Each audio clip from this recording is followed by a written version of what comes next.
welcome back to the Peacock Homestead. I just wanted to share with you today that I harvested some elderflowers.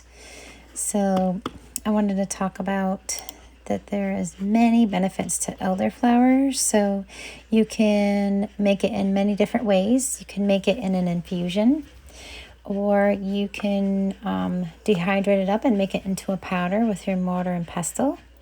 You can make tincture with 100 proof vodka. You can make a beautiful cordial. And you can also make an elderflower syrup and an elderflower salve. And you can infuse it in oil. And it is super beneficial for you in many ways. Today I'm going to be making a tea, so I'm going to be steeping that. I'm going to boil the water and steep it in my little cup for about 10 minutes, and then I'm going to add some honey and a little teaspoon of lemon, and I'm going to enjoy it that way.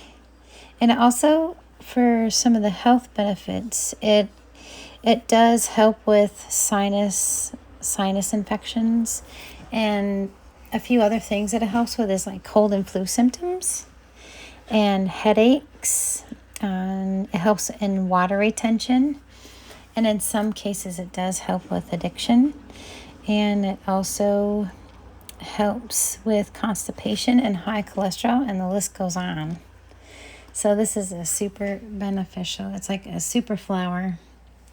And you can do so many things with it.